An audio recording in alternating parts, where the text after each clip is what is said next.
আমাৰ ভাৰতবৰ্ষতে ওলাল প্ৰতিষেধক। ভাৰতে এতিয়া কৰোনা ভাইৰাছলৈ আৰু চীনৰ নিচিনাকৈ ভয় নকৰে। ভাৰতত আৰু কৰোনা ভাইৰাছৰ পৰা কোনো লোক মৃত্যুমুখত নপৰে। ভাৰতে উলিয়ালে প্ৰতিষেধক। প্ৰথমজন ৰোগী আৰোগ্য হৈছে কৰোনা ভাইৰাছৰ পৰা এই প্ৰতিষেধক ব্যৱহাৰ কৰি। সবিশেষ জানিবলৈ ভিডিঅ'টি মনোযোগেৰে চাওক আৰু সম্পূৰ্ণকৈ চাওক। আহক জানো এই প্ৰতিষেধকবিধ কি। বিশ্বৰ ধনী দেশ হিচাপে খ্যাতিনামা কৰা চীন দেশত কৰোনা ভাইৰাছত মৰিছে এতিয়াও হাজাৰ বিজাৰ লোক। আৰু এতিয়াও চীনে আৱিষ্কাৰ কৰিব পৰা নাই ইয়াৰ প্ৰতিষেধক। কিন্তু আমাৰ ভাৰতবৰ্ষৰ বৈজ্ঞানিকে উলিয়ালে কৰোনাৰ প্ৰতিষেধক। ইয়াৰ বাহিৰেও ভাৰতৰ বাহিৰেও আৰু যে কত আমেৰিকা, ইংলেণ্ড, থাইলেণ্ড আজি কত যে একদম ধনী ধনী দেশ আছে, কিন্তু কোনেও উলিয়াব নোৱাৰিলে এই কৰোনাৰ প্ৰতিষেধক। একমাত্ৰ ভাৰতবৰ্ষতে আজি এই কৰোনা ভাইৰাছৰ প্ৰতিষেধক আৱিষ্কাৰ হ'ল। কেৱল ভাৰতীয় এজন বৈজ্ঞানিকে, এই চিকিৎসকে, বিশেষকৈ চিকিৎসা বৈজ্ঞানিকে এই কৰোনা ভাইৰাছৰ প্ৰতিষেধক উলিয়ালে।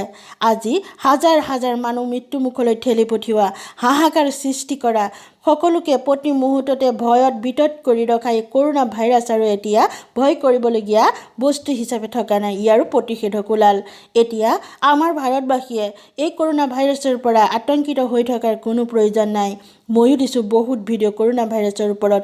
যেতিয়া দিছিলোঁ যেতিয়া প্ৰতিষেধক ওলোৱা নাছিল। বৰ্তমান আৰু আপোনালোকক ভয় কৰিবলৈ নকওঁ।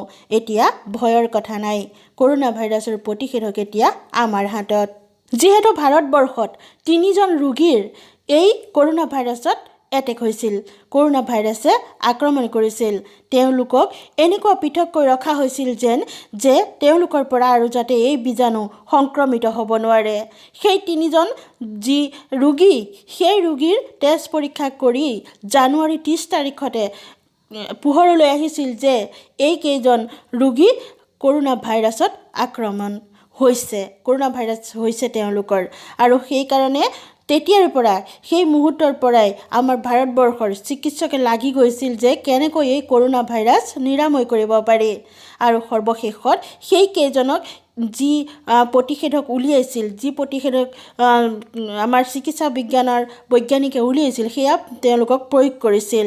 আৰু কেৰেলাৰ প্ৰথমজন যি ৰোগী, সেই ৰোগীজনক সেই প্ৰতিষেধক দিয়াৰ পিছত আকৌ পুনৰ তেজ পৰীক্ষা কৰিছিল। বিভিন্ন তেজ পৰীক্ষা কৰি বিভিন্ন পৰীক্ষা নিৰীক্ষা, কেৱল তেজে নহয়, বিভিন্ন পৰীক্ষা নিৰীক্ষা কৰিবলগীয়া হয় এই কৰোনা ভাইৰাছৰ কাৰণে। সেই সকলোবোৰ পৰীক্ষা নিৰীক্ষাৰ অন্তত এই কৰোনা ভাইৰাছ নিগেটিভ বুলি, অৰ্থাৎ আৰোগ্য, তেওঁৰ যি কৰোনা ভাইৰাছ আছিল সেই কৰোনা ভাইৰাছ নিৰাময় হৈ গৈছে বুলি প্ৰমাণিত হৈছে। আৰু তেতিয়াৰ পৰা ভাৰতে জয়লাভ কৰিছে এই কৰোনা ভাইৰাছৰ ওপৰত। গতিকে এতিয়া আৰু আমাৰ দেশবাসীয়ে ভয় কৰি থকাৰ কোনো কথা নাই। আমাৰ ভাৰতবৰ্ষৰ চৰকাৰে চীনেই নালাগে, যিকোনো দেশে এই কৰোনা ভাইৰাছৰ প্ৰতিষেধক যদি বিচাৰে, আমাৰ ভাৰতবৰ্ষৰ পৰা যদি সহায় বিচাৰে, আমাৰ ভাৰতবৰ্ষই প্ৰতি মুহূৰ্ততে সহায় কৰিবলৈ সাজু আছোঁ বুলি আমাৰ দেশৰ নাগৰিকে ইতিমধ্যে আমাৰ চৰকাৰে তেওঁলোকক প্ৰকাশ কৰিছে। গতিকে সঁচাকৈ খবৰটো শুনি ভাল লগা নাইনে আপোনালোকৰ? কৰোনা ভাইৰাছৰ কাৰণে আমি যিমান ভয়ত বিতত হৈ আছিলোঁ, যিমানখিনি ভিডিঅ' আপোনালোকক দি আছিলোঁ, সেইখিনি ভিডিঅ' শুনি নিশ্চয় আপোনালোকে ভয় খাইছিল। এতিয়া আৰু ভয় খোৱাৰ প্ৰয়োজন নাই। আমি এতিয়া সম্পূৰ্ণ নিৰাপদ বুলিয়েই ভাবিব পাৰোঁ। কাৰণ কৰোনা ভাইৰাছ হ'লেও এতিয়া আমি প্ৰতিষেধক লৈ সেই বেমাৰ নিৰাময় কৰিব পাৰিম। ভিডিঅ'টি চাই ভাল লাগিলে লাইক কৰিব, চেনেলটি ছাবস্ক্ৰাইব কৰিব। পুনৰ লগ পাম। আজিলৈ আহোঁ।